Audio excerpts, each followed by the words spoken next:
if you're not waking up in the middle of the night, unable to go back to sleep because you're having a small existential crisis about what it is you're doing in the world, are you even living? There are days where I try to reframe the way in which my brain hyper focuses on, I want this to work, I want this to work, I want this to work. It's like, I care a lot. I care so, so much. And then there's times where I call myself out for having lack of faith. And then there's times where it's like, we live in a society where we're not always granted permission to have a slow build. And at some point, I'm going to have decisions to make. And I want to make sure that I put every single thing into this because I feel so called towards it. And I'm not afraid of failure. It's not something that's like, I'm not even sure what failure would be. Like, I launched a class and only 2 people bought it. Is that a failure or is that a lesson? Like, I'm not really sure, actually.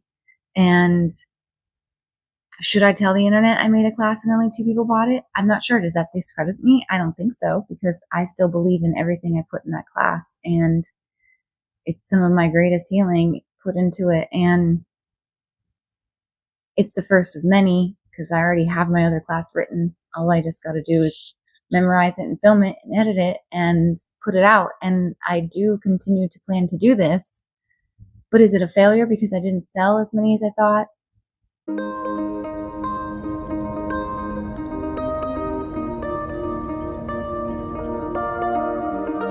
So I want you to hear this from somebody who's in this baby beginning process, that what you're working towards is not worth giving up on. And, I've been building towards this. My whole entire 4 years of healing after being a caregiver has literally prepared me to be able to take the healing that I've experienced and to find a way to share it with everyone else around me.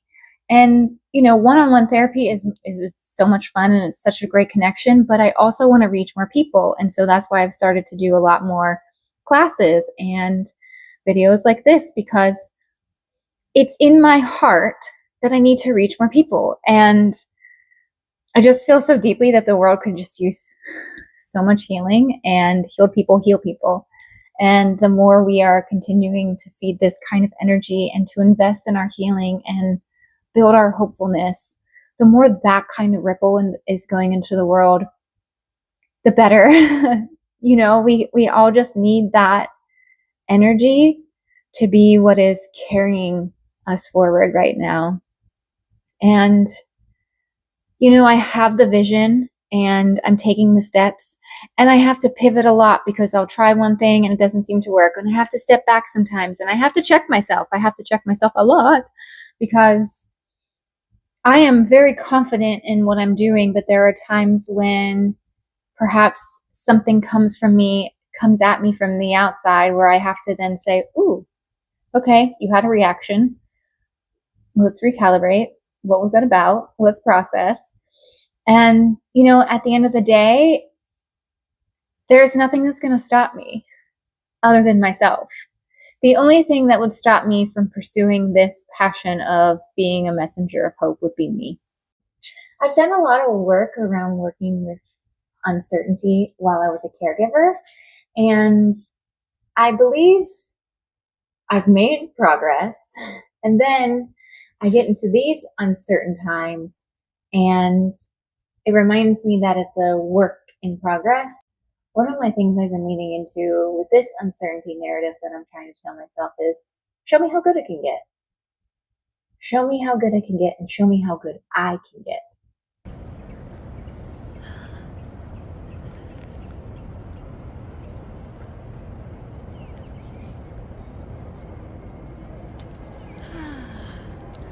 Something I've been thinking about a lot is the state of the world. And I do think about this a lot because I live in a hyper aware state, but I also work with a lot of clients who have their own experiences of the world.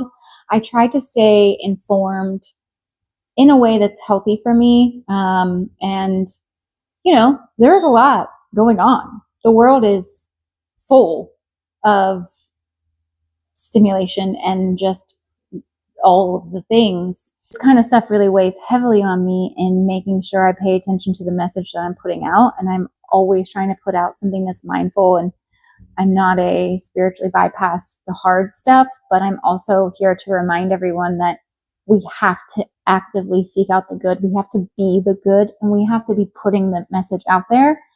And if you have access to hope and you have access to stability and safety and peace and love, then putting that out into the world right now is so important. And it feels like so much my purpose right now to be hope in these days. I need to be hope on a more global level. And Steve oftentimes understood that our journey was far bigger than what we were going through in that moment. You know, like he always said ALS was what he was meant for. And I remember one time he was like, I can't wait to see what you do after I'm gone. And I kind of giggled at the idea of it. I was like, oh, I love the idea that he'll get to see what I do.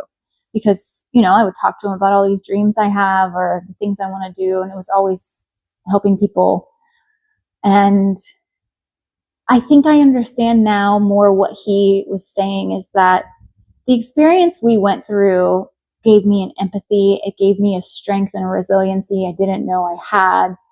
It taught me a lot about how to tap into hopefulness. It taught me a lot about valuing my health and teaching us to live in gratitude and just presence of our each day. We have good moments, and there's so much value and strength and beauty that I learned from our experience. And then in the 4 years after that, I've healed and rebuilt myself, that I now need to bring out into the world. I know that my message of hope is needed now more than ever.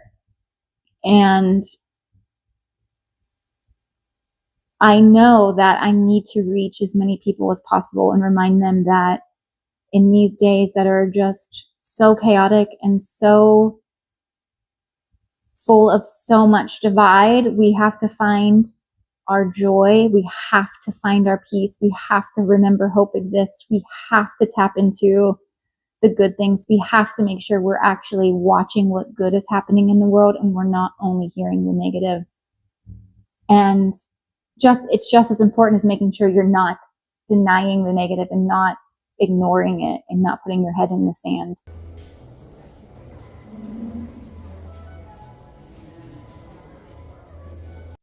I think being honest about where you are with yourself and with your community is beautiful. And I think it's a wonderful thing to embrace two things at once.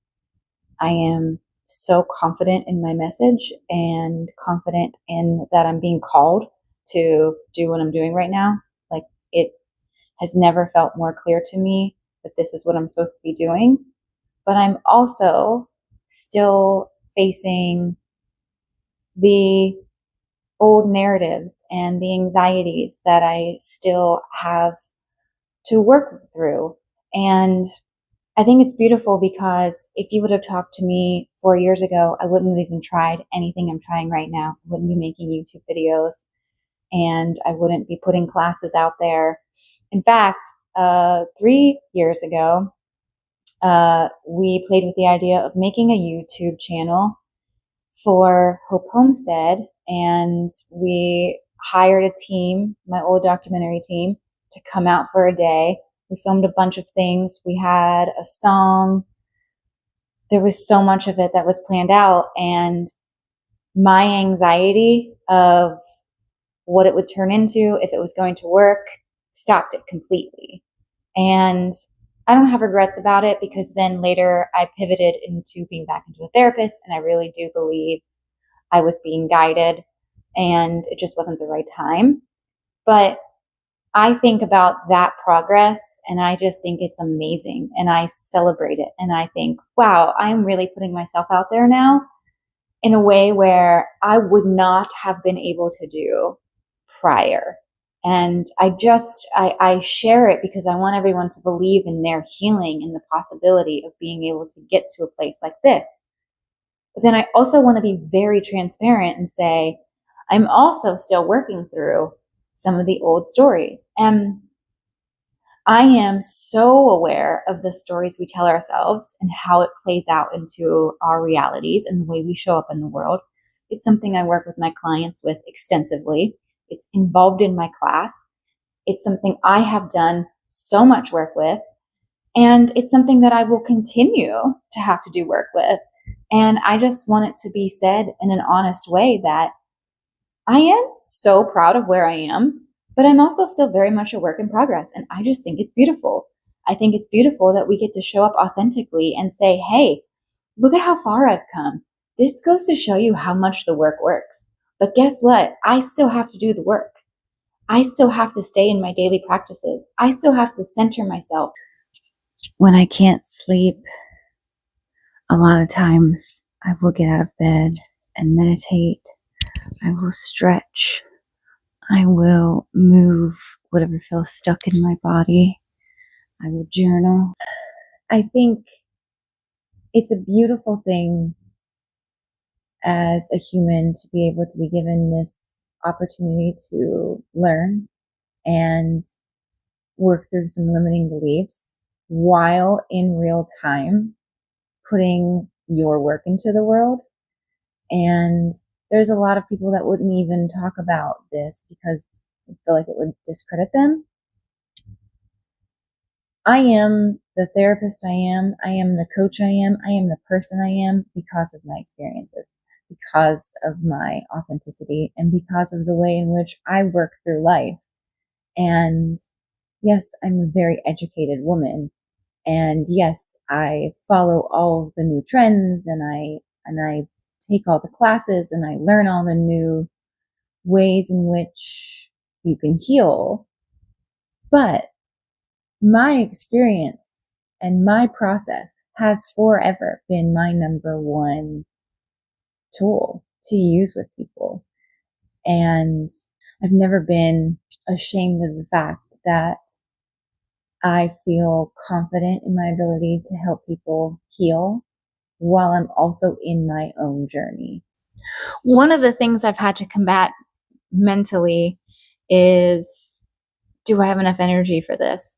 And that comes from the fact that I experienced such extreme burnout when I was taking care of Steve that it's still a point of, in the back of my mind, will I run out of energy for this?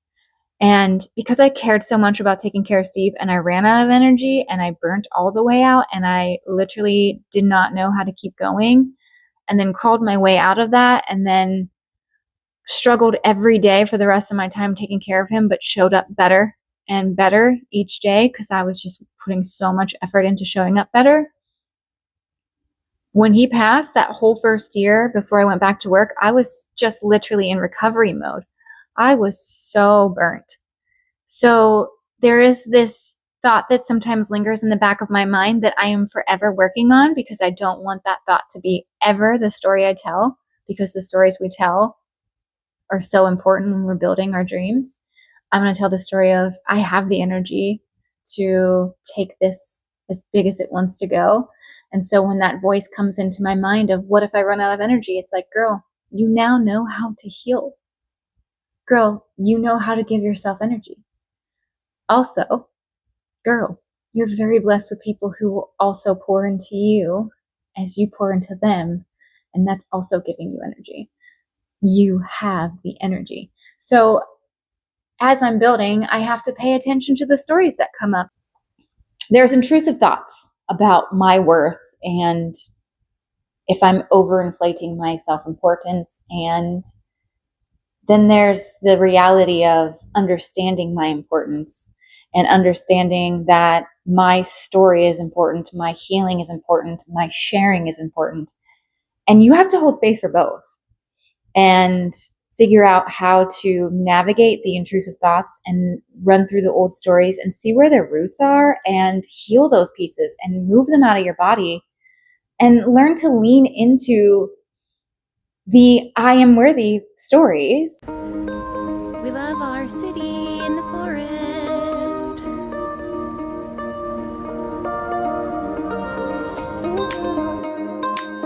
It's really quite beautiful to witness the way in which, if you continue to show up and you continue to put yourself out there and you continue to believe in yourself and you continue to pursue this calling, that things just start to kind of come along. And I'm in my investing in hope era, and there's a quote that's been going around the internet recently, and it says that the reason that you are feeling so called to your dream is because you already have it in your future.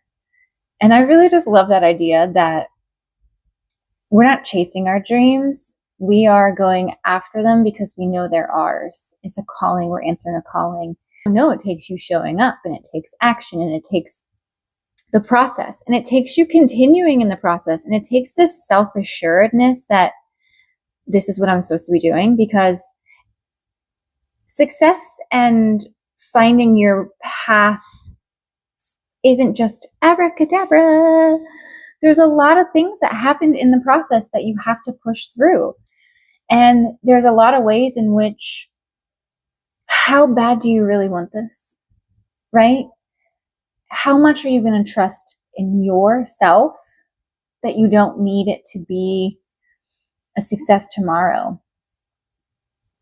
I know that these dreams that I've been given to make connections and share my story of hopefulness and share my healing with people in order to hopefully help heal them, to create these classes I'm creating and to start my therapy practice, to work with caregivers, and the workshops that I have envisioned in the future, and hopefully retreats and the travel and the public speaking. And I know all of it was given to me because my experience has prepared me to be able to fulfill this. One of the ways in which you can build your confidence when you're in the middle of this building something is to do what you say you're going to do. And so I've been saying I'm going to make a YouTube video a week since I've started my own journey. And I will say that even on the days where I'm feeling a little creatively blocked, or sometimes having that little voice in your head saying, you don't have anything of value to add to the internet that's already full of so much noise, girl, sit down and be quiet. I'm able to quiet that voice because the truth is I do have things to say that can add value to the world. And I also balance things out with a lot of stillness internally, which then carries through my message. And I believe the energy that I'm carrying and everything that I'm saying is needed. I also think you need to redefine success as you're going through your journey, because sometimes that success is, hey, I said I was going to do this and I did it. Hey, I've connected with more people than I was before. How beautiful. And those connections are deep and true and authentic. And it's so interesting. All the connections I have feed me as much as I am feeding them. And that is success. And as long as you continue to hold on to those bits of, this feels so good, and this is so good and juicy and yummy, and that's how you're going to get to the, now I can buy myself my next house. City, meeting somebody for some tea. I don't even know if I'm at the right spot, but I couldn't even go to them yet because I had to just say, this is my dream building. And the more that I'm like in the city doing things, the more I am understanding that this is the vibe that is made for my life. So a lot of people have been asking me this question about said next house. What are my plans? What am I going to do? And I think it's a beautiful thing that people are curious of my process and of my journey. And I really actually appreciate anyone caring. Sometimes I don't know how to answer the question because it's beyond simply, I don't know. Let me try to make that make sense for y'all. In my mind, I know I'm on the right path because there's certain things that come along and make me feel aligned. And although I don't know exactly where the goal is, like, where am I buying? Am I buying? Am I renting? I know what I'm working towards, and I know if I'm in alignment with it or not, because I'll tell somebody something, or I'll meet somebody, or I'll have a session, or I'll have like a networking conversation with somebody, and it just feels like it's one step closer. It's just constantly staying open to the connections and just staying in the right frequency of, I don't know where I'm buying a house. I don't know where I'm landing finally. I don't know what exactly my final destination is going to be. But I have faith that if I keep taking these steps that I'm taking, I'm going to know. And I'm also very privileged to have time. My friends opened her home up to me until March. It's hard to put to words what I feel about the house process, because my first 2 weeks being out of my mountain house and staying with my friend, I felt panic, and I felt this extreme rush to figure it out. And I felt like, oh no, my business isn't just taking off. And oh no, I might not get a mortgage because I'm self-employed. Or oh no.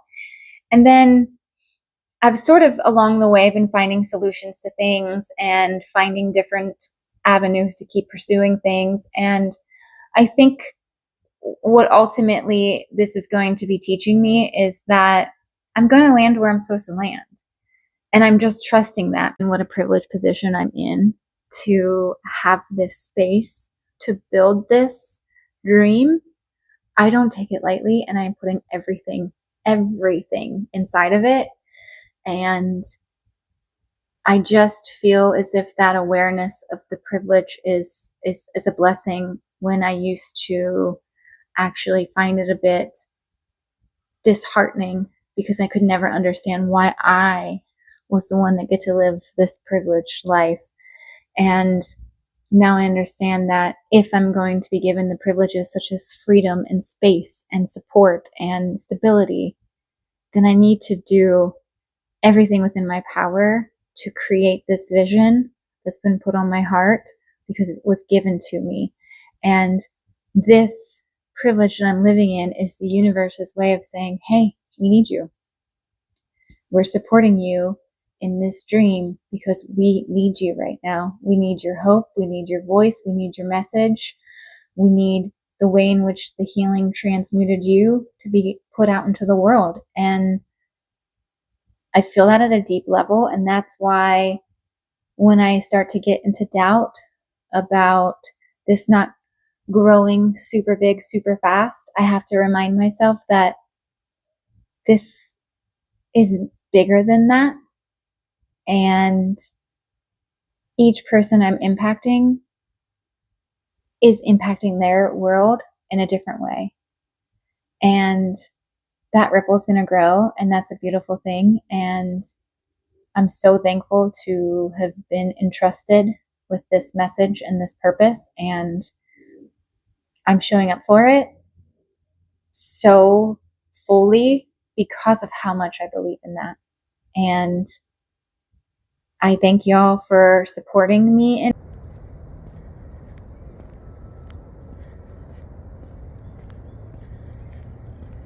I think that's what success really is to lean into the experience, to keep going, to keep gaining the momentum, to be so thankful for when it does work. For every single client I have, I'm so thankful for them.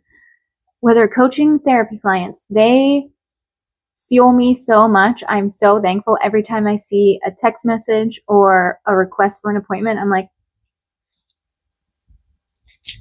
I mean, it's like it makes my whole life. And then the people who bought my class, I'm just like, yay! People are signing up for my newsletter. And so I'm so thankful for what is working. I'm so thankful for those I am connecting with. I'm so thankful that I feel so self-assured that I can keep going in this direction. I'm so thankful. Gratitude is what keeps you going when things aren't this big success story, because every little bit of it is success. It is. And you have to allow yourself to see it as that. And you have to allow yourself to live in that, some people are working with me. That's amazing. Like, people are watching me talk on the internet. People care enough about what I'm doing in life that they want to know where I'm living next. Friends I have made in the city care enough to connect me with people to help me build these dreams. Life's really good. Life is really, really good. And so you have got to find the glimmers as you're in these building processes, because that's how you keep going. That's how you're like, okay, I'm gonna just, we might be slow rolling, but I'm building momentum.